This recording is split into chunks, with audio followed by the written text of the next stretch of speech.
My family mocked me for years, until their own secrets blew up in their faces. So, last Wednesday morning, around 7:08 a.m., right when my apartment was still half asleep and my coffee maker was doing that sad little sputter it does when it's dying, my phone lit up with a message from my dad. And not the kind of message a daughter expects. No, good morning, no, love you, kiddo. Nothing even remotely human. Just 8 words that felt like someone had reached into my chest and yanked something loose. Don't come to your mother's birthday dinner tonight. Then a second message, almost as if he'd been waiting to hit send. You're making the family look bad again. I remember staring at the screen, blinking, thinking maybe my eyes were messing with me because it was early and I hadn't eaten yet. But no, the words didn't change. They just sat there, like a verdict. And before I could even process any of it, another notification dropped down from the family group chat. A little thumbs up from my sister Mia, and a message that said, "Finally." I swear, the coffee went cold in my hand before I even took the first sip. It was like the whole room took a step back and let the silence sink in around me. I wasn't shocked that they had a problem with me. I mean, that's been the family hobby for years. Frank Lewis's perfect suburban dynasty didn't have room for a daughter who refused to fall in line. But being told I wasn't welcome at my own mom's birthday? A birthday dinner that I had planned, booked, and paid the deposit for? That hit different. That hit deep. I kept reading the messages, almost hoping the meaning would change if I stared long enough. But it didn't. It stayed exactly what it was. A dismissal. A push. A door slammed without even the courtesy of a sound. And the worst part? It wasn't even surprising. Just expected in a way that hurt more than the actual words. You know that kind of pain? The kind that's been marinating for years, so when the slap comes, it's not the hit that hurts. It's the confirmation that they always felt this way. My family, if you can even call them that, runs a small construction company in Milwaukee. Lewis and Sons. Yeah, and sons. Not that there's ever been a son. Just daughters who apparently don't count. Dad always made it clear what he thought I should be doing. Working as his assistant, eventually marrying someone who could add value to the business, and definitely not becoming a financial analyst downtown. He said the city would change me. He was right, just not in the way he meant. Meanwhile, my sister Mia stayed home, drifted from job to job, burned through credit cards like they were scratch-offs, and still somehow managed to be the golden child. Dad always defended her, always covered for her, always bragged about her like she was the second coming of Christ in yoga pants. And Mom stayed quiet. She always stayed quiet. So honestly, that morning, as the sunlight cut across my tiny apartment like an interrogation lamp, I wasn't surprised they blamed me for whatever imaginary sins they invented this week. What surprised me was how calm I felt. My heart didn't race, my hands didn't shake. It was like some part of me had finally gotten tired of caring. I reached for my laptop out of instinct, not revenge, just curiosity. And that's when I saw it. The invoice from Birchwood Rooftop, the place I booked for Mom's birthday, had been updated the night before. Additional guests, upgraded dessert bar, live band add-on, none of which I approved, all of which were charged to my card. They were planning this big, shiny celebration, using my money, and they didn't even want me there. That was the first moment my breath caught.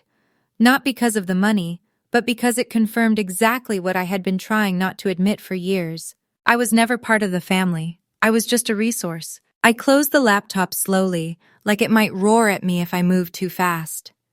Then I just sat there, in the quiet, listening to the sound of people in the hallway heading to work, the hum of my fridge, the occasional screech of a bus braking outside. Normal sounds, safe sounds, sounds that didn't judge me, sounds that didn't put a price tag on my worth. I kept thinking about the last family dinner I went to, the way Dad looked at me when I talked about a new project at work, like my success was an inconvenience, the way Mia whispered about me to her friend, loud enough for me to hear, the way Mom placed a hand on my shoulder, like she wanted to say something but couldn't risk the fallout. It all started stacking up in my mind, piece by piece, like a tower I hadn't realized was leaning until that morning when it finally tipped over. I didn't cry. I didn't break. I just exhaled. Long and slow, like letting go of something I should have dropped years ago. And then, the strangest thing happened. I laughed.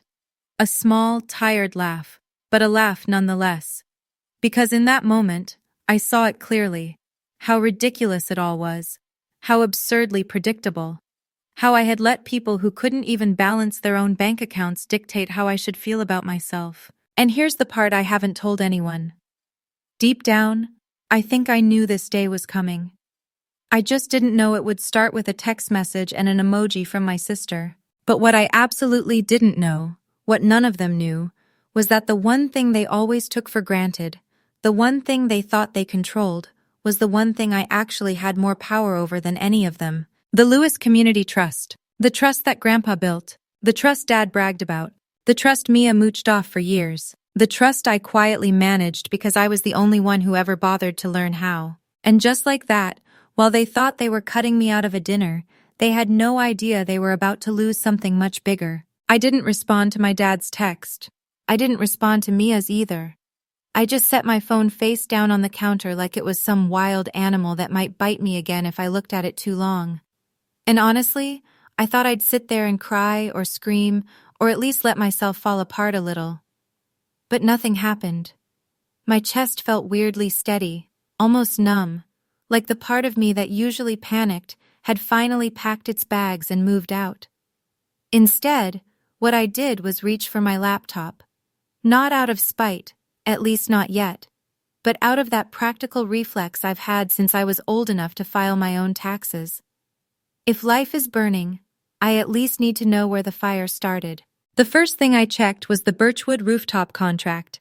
I'd booked it weeks ago, added my card, signed every page because Mom always loved the skyline, and I wanted this birthday to at least give her a night where she didn't look so tired. And there it was. Updates, charges, headcount increases, a signature from me at 11:42 p.m. Newsflash, I was asleep at that time with a heating pad on my cramps, not planning dessert stations for people who didn't even want me there. They'd gone into the client portal, changed everything, and just assumed I wouldn't notice. And to be fair, maybe that was the worst part. They were right. If they hadn't uninvited me, I probably wouldn't have. That realization sat in my throat like a stone. I scrolled through the invoice line by line, and something in me shifted. I don't know what you'd call it. Clarity, maybe? Resolve? Whatever it was, it clicked. I hit cancel reservation. The system asked for a reason. I typed, unauthorized changes. I clicked submit. And just like that, the $2,000 deposit evaporated into a partial refund. Was it petty? Maybe. Did I feel a tiny spark of satisfaction watching the confirmation email pop up? Absolutely. But the real turning point came when I opened the folder labeled Lewis Community Trust. Grandpa used to joke that one day the family would thank him for setting it up. I doubt he imagined the current lineup.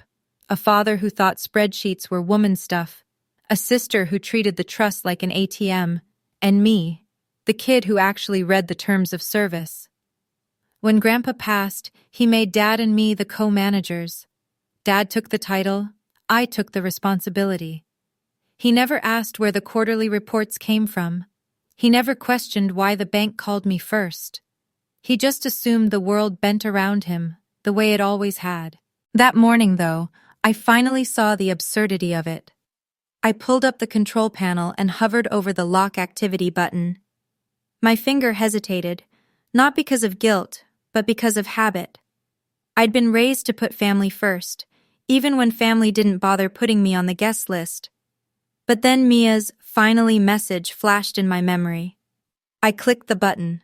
The system asked for authorization. I entered my PIN. Done.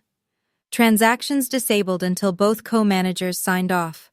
It was the digital equivalent of sliding a deadbolt across the door. I closed my laptop, grabbed my coat, and headed to work like it was any other Thursday. The air outside was cold enough to bite, but it kept me awake, kept everything inside me sharp. Milwaukee mornings have that effect. They slap you before the day does. When I got to the office, I kept my head down and acted normal. Answered emails, crunched numbers, double-checked loan applications for inaccuracies. My coworker Nate stopped by my desk with his usual, "Hey Harper, you look like you need caffeine or a miracle." Normally I'd laugh. That day I just said, "Both, honestly." And he didn't push. That's one thing I love about city people. We don't pry unless someone is bleeding. Around noon, I snuck out to grab a sandwich from the deli down the block. The owner, Old Man Marino, recognized me immediately. He always does. He slid a bag across the counter and said, "Turkey on rye, extra pickles. You look like you've had a morning." I don't know what possessed me, but I told him. My dad uninvited me from a birthday dinner I paid for. He blinked once, then said, "Honey, that's not a family. That's a group project with manipulation." I laughed for the first time that day. Leave it to a 73-year-old Italian man to summarize my trauma in one sentence. When I got back to the office, my phone was flooded. 10 missed calls from Dad, 4 from Mom, 3 from Mia, even a random number I suspected was my Uncle Ray, who only remembers my existence when he needs help filing taxes. I didn't listen to the voicemails. I didn't open the texts. I just flipped the phone over again and kept typing like nothing was happening. Because the truth was, nothing was happening to me. For once, something was happening to them.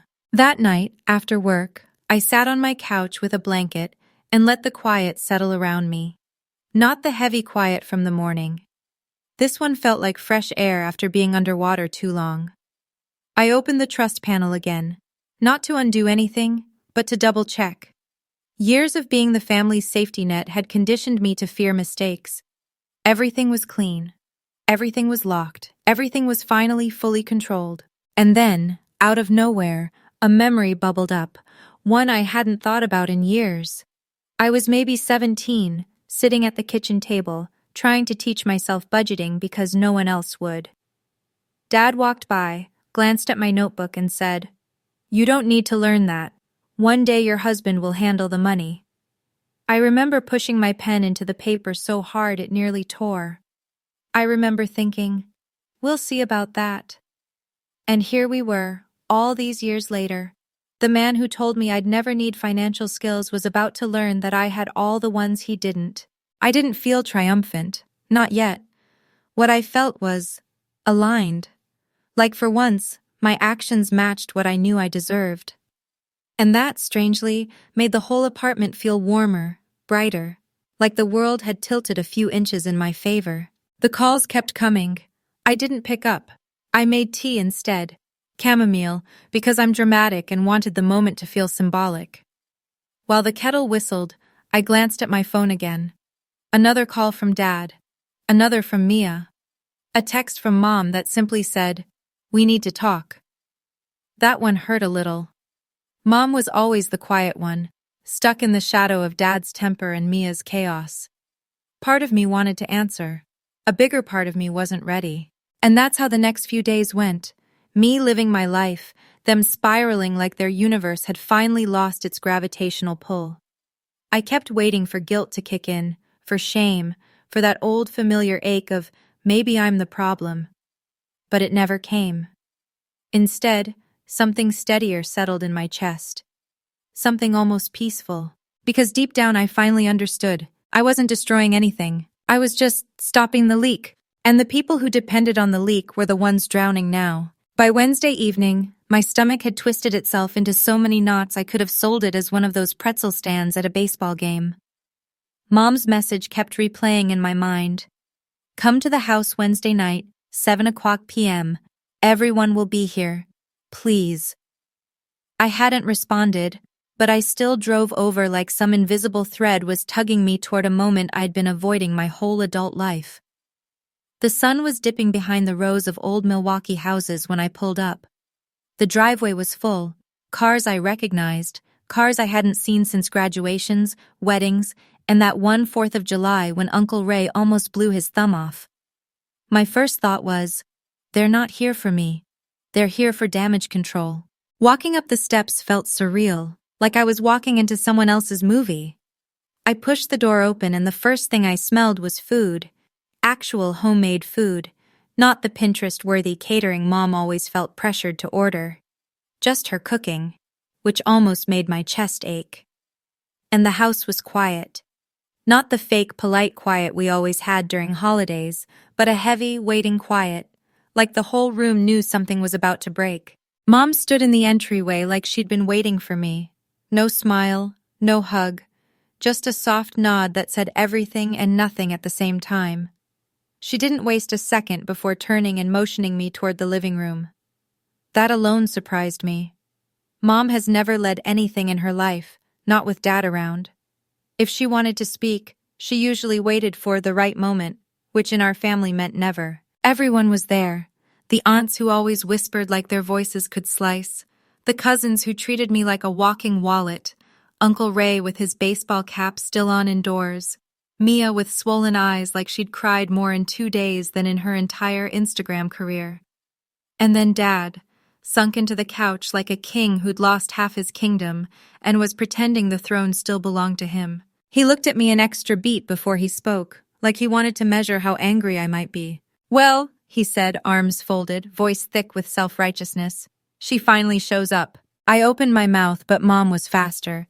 She stepped in front of him, not beside, not behind, in front, and said, "Bill, sit down." The room froze. Even the air felt like it took a pause. Dad blinked as if he'd just been slapped by the concept of consequences. For a second, I thought he'd push back. But then he sat, jaw clenching so hard the muscle twitched. Mom walked to the middle of the room like she was stepping onto a stage she'd avoided for decades. She looked at everyone, really looked, with this exhaustion that made something inside me crack a little. Then she said, "Before anyone says anything, I want you all to hear the truth." Mia rolled her eyes so hard I'm surprised they didn't fall out. "Mom, can we not make this dramatic? Harper freaked out and—" "No," Mom's voice sliced like a cold wind. "You don't get to speak yet." I swear the whole house inhaled at once. Dad scoffed loud, leaning back like a man convinced he still owned the room. "Linda, enough." She canceled the venue. She embarrassed this family. This is exactly why— Mom turned to him, eyes sharp with years of swallowed words. "The only embarrassment here is how much she let you all use her." It was the first time in my life I saw my dad's face actually lose color. The aunt stiffened. A cousin gasped like this was a soap opera. And Mia's mouth dropped open in a tiny, perfect circle. Mom continued, "Harper paid for the party. She always pays. She paid for your mistakes, your rent, your promises, your lifestyle, and every one of you let her." She pointed a trembling finger at Mia. "You told her she didn't belong, while living off her card." Mia stuttered, I was gonna pay her back." "No, you weren't," I said, and for once my voice didn't shake. "You never planned to." Mia's eyes darted around desperately, looking for someone to rescue her. No one moved. Dad leaned forward. "So what? She wants a medal for being dramatic?" I didn't even get a chance to respond because Mom stepped in so fast I actually flinched. "Dramatic? Bill, you tried to move money from the family trust into a new private account." The room gasped again. Someone dropped a fork in the kitchen. Dad froze. He didn't even breathe. And suddenly I understood that this wasn't just about a party. This wasn't about one uninvited daughter. This was about years, decades, of him using authority like a weapon, knowing no one would dare stop him. Not even Mom. I took one step closer, and for the first time in my life, I met his stare without fear. "You tried to steal from a trust you don't even manage anymore," I said calmly. "And the bank called me." His jaw tightened.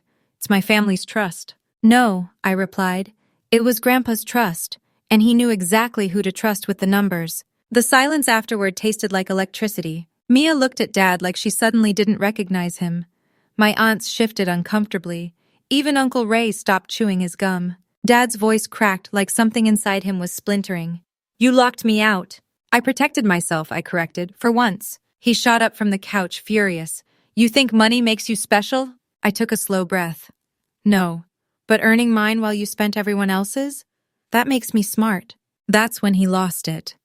I saw the exact second his pride imploded, when the man who'd always controlled the story realized he wasn't the narrator anymore. He stepped toward me, finger pointed like he was about to launch into one of those lectures he used to give when I was a kid. But Mom moved between us so fast I barely registered it. Enough, she said, her voice shaking. You don't get to bully her anymore. Dad stared at her like she'd slapped him. Linda, you and I will talk about this later. No, we won't, Mom whispered. I'm done talking. Her words felt like a small earthquake. Then, God help me, I laughed. I didn't mean to. It just burst out of me, this strange mix of disbelief and relief. Maybe it was the absurdity of seeing the most passive woman I knew finally stand up. Maybe it was the look on my sister's face as she realized she'd lost every ounce of leverage she'd ever had. Or maybe it was just the first time I'd felt free enough to breathe. Dad looked at me like he couldn't decide if he hated me or feared me. And for the first time, I didn't care. He barked, "You ruined everything!" No, I said softly. I just stopped pretending everything you did was normal. Another silence, another shift in the air. Then I walked to the kitchen, calm, steady, grabbed the ladle from the pot of stew Mom had made, and without a word, flung a full scoop straight onto Dad's pristine button-up. It hit him with a wet slap. Everyone gasped like I'd fired a gun. I set the ladle down gently. That, I said, is for the text. Dad sputtered, "Are you insane?" No, I said, grabbing my coat. I'm done. And then I walked out. No one followed, not even Mom. The cold air outside felt like the first clean breath I'd taken in years. And as I stepped off the porch, the door still open behind me, I knew something irreversible had just happened. Not to me. To them. The weirdest thing about leaving that house, the house where every argument, every guilt trip, every whispered criticism had been baked into the walls like smoke, was how light my body felt once the cold air hit me. Not happy, not triumphant, just unburdened. I drove home with the windows cracked even though it was freezing outside. I just needed air, needed space, needed a world that didn't feel like it was squeezing my lungs shut. When I stepped into my apartment, the quiet greeted me like an old friend I hadn't seen in years. And for the first time, I didn't try to fill it with noise. The fallout started the next morning. Dad didn't call directly. Of course he didn't. Men like him don't apologize. They send messages through other people like medieval kings sending scribes. My Aunt Carol texted first, something like, "Your father is deeply disappointed in your behavior last night." As if he hadn't been disappointed in me since I was tall enough to grab cereal from the top shelf. I didn't respond. Then came my cousin Jenna. "Your dad's really upset. Maybe you should clear things up." I didn't respond to that either. Finally, Mia sent a whole paragraph of what I can only describe as Olympic-level gaslighting. Somewhere between a guilt trip, an accusation, and a bad apology written by someone who's only ever had to say sorry to avoid losing followers. I muted the thread. Meanwhile, the trust firm emailed me with a simple automated message confirming Dad's attempted transfer had been officially flagged for investigation. No emotion, no drama, just facts. And it was strangely comforting knowing the truth sat in a database somewhere, totally immune to the manipulative tilt of my family's storytelling. Numbers don't play favorites. Numbers don't lie. For the next few days, my apartment became this weird sanctuary. I worked, cooked simple meals, even took long walks around the neighborhood, the kind where you look at dogs and Christmas lights and let your brain breathe. Nate from work invited me to grab coffee one morning, and while we didn't talk about anything heavy, mostly office gossip and how he swears our break room microwave is possessed, it felt grounding. Like the universe was reminding me that normal exists outside the chaos I grew up in. Then, out of nowhere, Mom texted me. It was Friday evening, right when the sky turns navy blue and everything looks a little softer.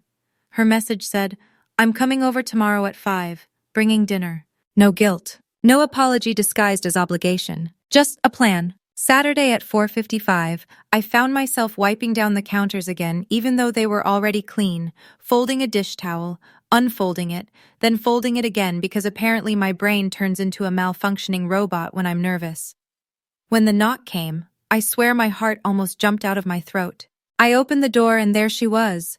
Mom, wearing one of her old sweaters, holding a brown bag that smelled like slow-cooked vegetables and garlic. No makeup, no facade. She looked tired, but not the drained, defeated tired I'd seen for years. More like she'd finally stopped running. She stepped inside and said, "It's stew. I know it's your favorite." We sat at my small table, the one I bought from a thrift store when I first moved out. The steam rose from the bowls between us. The first few bites were quiet, not awkward quiet, but the kind of quiet that happens when two people know the next thing said might change everything. After a long moment, Mom put her spoon down. "I should have stopped him," she said. No shaking voice, no dramatics, just truth. Those 5 words cracked something in me that I didn't know was still breakable, because she didn't try to soften it. She didn't try to justify decades of looking away. She just said it. She looked down at her hands. "He's been taking money from the trust for months. I didn't know how much, but I knew. I knew enough." Her voice wavered for the first time. "Mia's tuition, the trips, the new furniture. I kept pretending I didn't see it. I didn't interrupt. I didn't say it was okay. I just let her talk. When he sent you that text," she whispered, "I told him not to. I told him it was cruel. But I didn't stop him. I didn't protect you, and that's on me." The room blurred a little. I blinked hard, pretending it was from the steam. Then she told me something I didn't expect, something I don't think she'd told anyone. "I left him," she said quietly. I froze. "You what?" "I left 2 days ago." She took a shaky breath. "I didn't move out, not yet. You know he'd turn it into a war. But I left the marriage. I'm staying with your Aunt June. I'm helping at her flower shop. I'm listening to music again. I'm remembering who I was." I didn't realize I'd been holding my breath until it came out in a shaky exhale. Mom continued, her voice small but sure. "I can't fix the years I let you stand alone, but I can start now." We didn't hug. Not right away. We didn't do some Hallmark movie moment where we cry into each other's shoulders. We just sat there, 2 women who'd been shaped by the same storm, finally choosing to step out of it together. After dinner, she rinsed her bowl, dried her hands on a towel, and pressed her palm against my cheek the way she used to when I was little and couldn't sleep. "You deserved better than all of us," she said. Then she grabbed her coat and left before I could say anything. The door closed softly behind her. And for the first time, the quiet didn't feel lonely. It felt earned. The days that followed were surprisingly uneventful. Dad didn't call. Mia stayed silent on social media, probably busy rewriting the family narrative for sympathy. Aunts and cousins backed off when it became clear I wasn't playing buffer anymore. The trust lawyers confirmed everything was officially secure, protected, and under my full authority until pending investigation. And slowly I began reclaiming my life. I rearranged my apartment, bought new sheets, went back to my pottery class I'd abandoned years ago because Mom said it was a waste of time. I even reconnected with Daniel, an old friend who texted, "Heard things got rough. I'm here if you want to talk." And for once, I didn't push someone away. It wasn't a perfect rebirth. I still had moments where guilt crept in, whispering old lies. But the difference now was that those voices didn't get to stay. I didn't let them. Every day felt a little more like stepping into a life that finally had room for me. Because the truth is, I didn't destroy my family. I just stopped letting them destroy me. The funny thing about life after a storm is that the quiet hits different. It's not the kind of quiet that feels like waiting for another shoe to drop. It's the kind that wraps around you like a warm blanket on a cold Wisconsin morning, soft, steady, letting you finally hear your own thoughts without the static of other people's demands. I didn't realize how much space my family had taken up in my mind until that space finally went still. One night, a few weeks after everything blew up, I sat on my couch with a cup of chamomile tea, watching the snow drift down outside my window, and I caught myself smiling, for no reason, just breathing, just existing without feeling like someone was keeping score. I kept thinking about that moment in my childhood when I told my 3rd-grade teacher I wanted to be someone who fixes things, and she said, "Sweetheart, not everything is yours to fix." I didn't get it back then. I thought she meant I shouldn't try. But now, all these years later, I'm realizing she meant something different.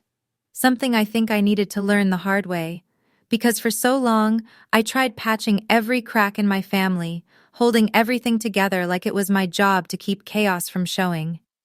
I thought if I could just be good enough, patient enough, successful enough, Maybe the people I loved would finally love me the way I'd always hoped. Turns out, fixing things isn't about holding broken pieces in place until your hands bleed. Sometimes it's knowing when to step back and let what's unstable fall apart on its own. Dad hasn't reached out once.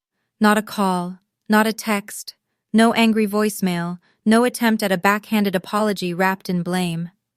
And weirdly, that silence has been the clearest answer he's ever given me. The man who always needed control couldn't stand the idea of talking to someone he couldn't control anymore. There's a sad kind of peace in accepting that. People show you who they are when you stop giving them the version of you they expect. And sometimes the truth hurts less than the pretending ever did. Mia tried, in her own way.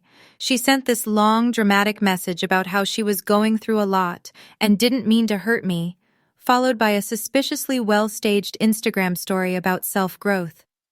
I didn't block her. I didn't clap back. I just let the message sit there, unread.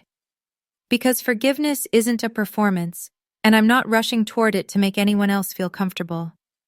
I'm taking my time, finally choosing myself instead of choosing chaos out of habit. Mom, though, she's different now. She texted me a picture of her new workspace at Aunt June's shop. Flowers everywhere, mismatched mugs, a tiny radio playing soft jazz. She said she's been learning how to arrange lilies, even though she keeps pricking her fingers. We had dinner twice last week, nothing heavy, just pasta and stories about small things. She told me she signed up for a community college class on interior design. Can you believe that? My mom, who once couldn't choose a paint color without Dad criticizing her, now making vision boards and mood palettes like a teenager discovering Pinterest for the first time. Watching her rediscover herself has been one of the most unexpectedly healing things I've ever seen. It's like watching a flower that bloomed late on purpose. As for me, I've stopped waiting for big, dramatic changes to prove I'm okay. Healing turned out to be quieter, choosing better food, choosing better people, choosing a life that didn't feel like walking on eggshells with a smile plastered on. I still have moments where old guilt creeps in, where my brain whispers, maybe you should have tried harder. But those moments pass quicker now. I think that's what growth actually feels like. Not perfection, just clarity. Last weekend, I went back to that little pottery studio downtown, the one with mismatched aprons and the owner who plays 90s R&B way too loudly for a space full of fragile clay. I made a bowl that slumped to one side like it had given up halfway through. When I held it up laughing, the owner said, "It's not perfect, but it's honest." And something in me warmed. Because yeah, that's exactly the kind of life I'm trying to build. Not perfect, just honest. Sometimes people ask me why I never confronted Dad again. Why I didn't demand closure, or an apology, or some final showdown where I get the last word. But the truth is, I already got the closure I needed the moment I walked out of that house and didn't look back. Closure isn't a conversation, it's a decision. It's waking up one day and realizing your life finally feels like it belongs to you. So, what's the lesson here? If I had to put it into words, and maybe this whole story is me trying to do exactly that, it's this. You don't owe anyone the version of yourself that makes them more comfortable. You don't have to shrink to make space for people who refuse to grow. And walking away isn't betrayal when the thing you're leaving behind has been burning you for years. Some doors don't close because you slam them. They close because the wind shifts and you finally notice the hinge was rusted anyway. I don't know what the future holds. Maybe Dad will have his reckoning. Maybe Mia will figure herself out. Maybe our family will rebuild into something healthier, or maybe it'll stay fractured forever. But whatever happens next, I know I'm not going back to being the version of myself that made everyone else comfortable but left me empty. And honestly, that feels like the sweetest kind of ending, or maybe just the start of a better beginning. When I look back at everything that happened, the thing that stays with me most is this. You can spend half your life trying to be small enough to fit into someone else's expectations. But sooner or later, you realize that shrinking yourself doesn't save anyone. It just breaks you slowly. I grew up thinking silence was safer than truth, that enduring unfairness was easier than standing up for myself, that family meant carrying weight that was never mine to hold. But life has a way of teaching you that real peace comes from honesty. Honesty with others, and especially with yourself. And sometimes the bravest thing you can do is simply step out of a story that was never written for you in the first place. I learned that boundaries aren't walls. They're doors you choose to close because you finally learned your worth. And people may not like it at first. Trust me, mine didn't. But as they say, you reap what you sow, and I'm finally sowing something healthier. They eventually reached out weeks later, offering apologies that came softer and slower than I expected. I forgave them. But this time, it was on my terms. If this story made you think, or reminded you of something you've gone through, I'd love to hear your thoughts in the comments. Share your experiences, your reflections, or your own journey of breaking free from the weight of old expectations. And if you'd like more stories filled with heart, tension, and real-life lessons, feel free to hit like and subscribe so you won't miss the next one. Wishing you peace, clarity, and the courage to choose the life that finally fits you, softly, steadily, and honestly.